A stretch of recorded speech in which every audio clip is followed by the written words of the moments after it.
আরে যুবক, এই জাদু শিখবে কেমন করে তুই গ্যারান্টি পাবি? কে বলেছে তুই বেঁচে থাকবি? তো আমার একদিন সকলের মৃত্যুর পেয়ালা পান করা লাগবে। যুবককে নিয়ে আল্লাহর ওলি একটা কবরস্থানের পাশে নিয়ে গেছে। কবরস্থানের পাশে নিয়ে আল্লাহর ওলি যুবককে আঙ্গুল দিয়ে দেখায় দেবেন, যুবক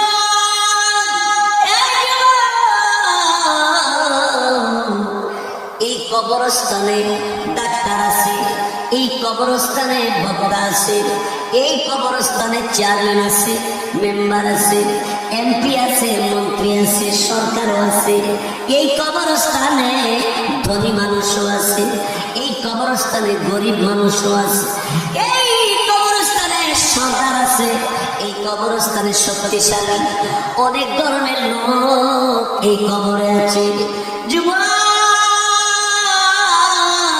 তুই কি আল্লাহরে চিনস না? যুবক ডাক দেবেন, চিনি না, কিন্তু আল্লাহ একজন আছে জানি, শুনেছি কিন্তু মানি না। আল্লাহ লোকটা এমনি ডাক দিয়ে বলল, যুবকরে এই কবরস্থানের মধ্যে এত পদের লোক আছে, কোনো আওয়াজ আসেনি। যুবক ডাক দিয়ে বলে, না এই কবরস্থানের মধ্যে কোনো শব্দ নাই, কোনো আওয়াজ নাই, বিল কান্দাই।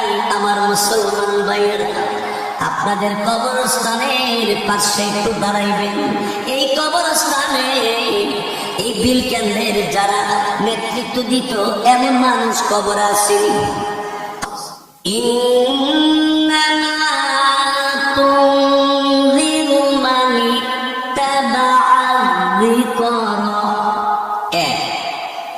وخشي الرحمن بالغيب।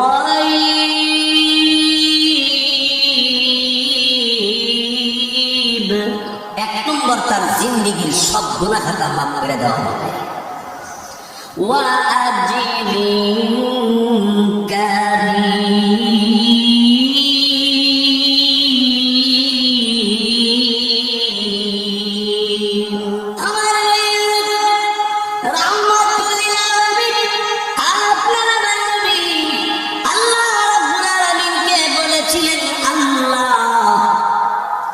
তুমি আমার উম্মতের জন্য কি কি দিবা?